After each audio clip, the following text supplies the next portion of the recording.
जय माता दी। श्री दुर्गा सप्तशती तीसरा अध्याय। अंबिका देवी का ध्यान। जगदम्बा के श्री अंगों की कांति उद्यकाल के सहस्रों सूर्यों के समान है। वे लाल रंग की रेशमी साड़ी पहने हुए हैं। उनके गले में मुंडमाला शोभा पा रही है। दोनों स्तनों पर रक्त चंदन का लेप लगा है। वे अपने करकमलों में जपमालिका, विद्या और अभय तथा वर नामक मुद्राएं धारण किए हुए हैं। 3 नेत्रों से सुशोभित मुखार बिंद की बड़ी शोभा हो रही है। उनके मस्तक पर चंद्रमा के साथ ही रत्नमय मुकुट बंधा है तथा वे कमल के आसन पर विराजमान हैं। ऐसी देवी को मैं भक्तिपूर्वक प्रणाम करता हूँ। ओम चंडिकाय नमः। अंबिका देवी द्वारा चिक्षुर और चामर सहित महिषासुर राक्षस के वध का वर्णन। महर्षि मेघा ने कहा, महिषासुर की सेना नष्ट होते देखकर उस सेना का सेनापति चिक्षुर क्रोध में भरकर देवी के साथ युद्ध करने के लिए आगे बढ़ा।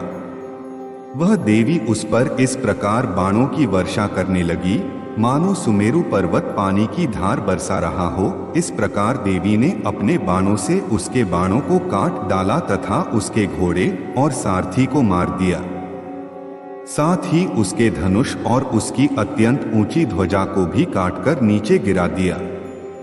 उसका धनुष कट जाने के पश्चात उसके शरीर के अंगों को भी अपने बाणों से बांध दिया। धनुष, घोड़े और सारथी के नष्ट हो जाने पर वह असुर ढाल और तलवार लेकर देवी की तरफ आया। उसने अपने तीक्ष्ण धार वाली तलवार से देवी के सिंह के मस्तक पर प्रहार किया और बड़े वेग से देवी की बाईं भुज पर वार किया। किंतु देवी की बाईं भुजा को छूते ही उस दैत्य की तलवार टूटकर 2 टुकड़े में हो गई। इससे दैत्य ने क्रोध में भरकर शूल हाथ में लिया और उसे भद्रकाली देवी की ओर फेंका। देवी की ओर आता हुआ वह शूल आकाश से गिरते हुए सूर्य के समान प्रज्वलित हो उठा। उस शूल को अपनी ओर आते हुए देखकर देवी ने भी शूल छोड़ा और महाअसुर के शूल के 100 टुकड़े कर दिए और साथ ही महाअसुर के प्राण भी हर लिए।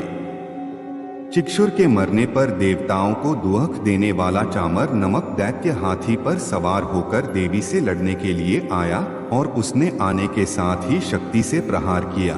किंतु देवी ने अपनी हुंकार से आहत और निष्प्रभ कर पृथ्वी पर गिरा दिया। शक्ति को टूटा हुआ देखकर दैत्य ने क्रोध से लाल होकर शूल को चलाया, किंतु देवी ने उसको भी बाणों से काट दिया।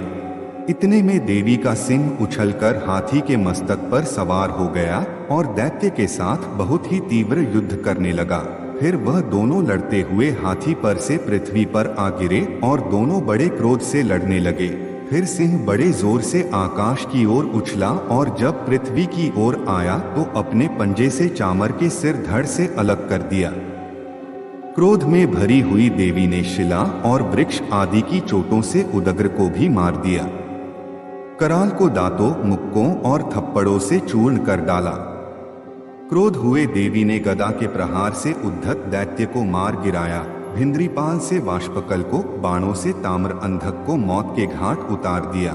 3 नेत्रों वाली परमेश्वरी ने त्रिशूल से उग्रास्य, उग्रवीर्य और महाहनु नामक राक्षसों को मार गिराया। उसने अपनी तलवार से विडाल नामक दैत्य का सिर काट डाला तथा अपने बाणों से दुधर्र और दुमुख राक्षसों को यमलोक को पहुंचा दिया।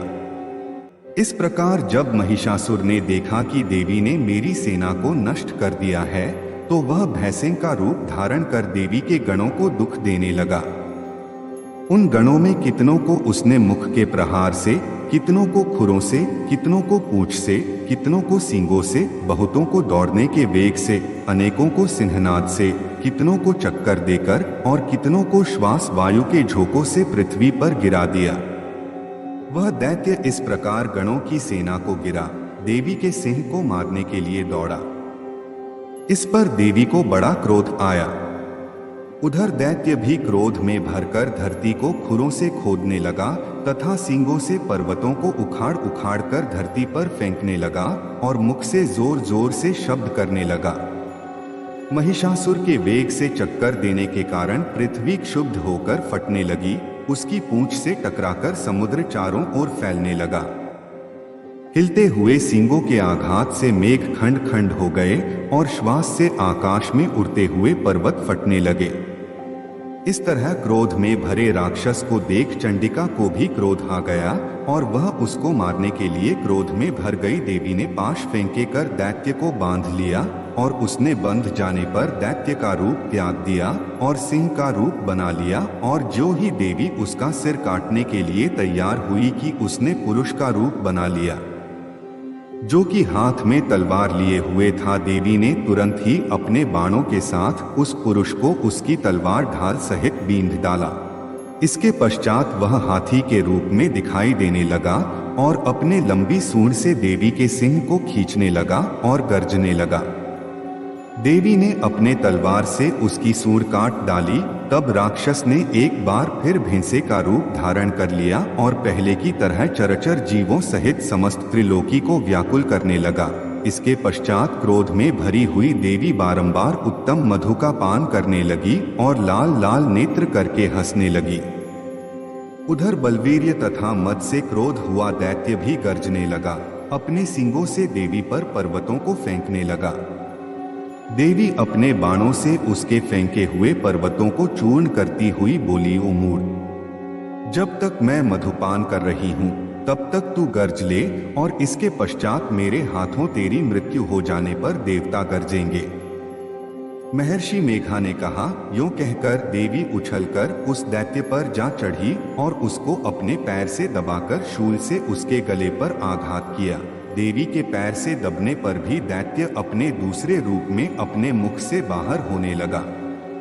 अभी वह आधा ही बाहर निकाला था कि दैत्य युद्ध करने लगा तो देवी ने अपने तलवार से उसका सिर काट दिया। इसके पश्चात सारी राक्षस सेना हाहाकार करती हुए वहां से भाग खड़ी हुई और सब देवता अत्यंत प्रसन्न हुए तथा ऋषियों महाऋषियों सहित देवी की स्तुति करने लगे। गंधर्वराज गान करने तथा अप्सराएं नृत्य करने लगी। तीसरा अध्याय समाप्त। जय माता दी।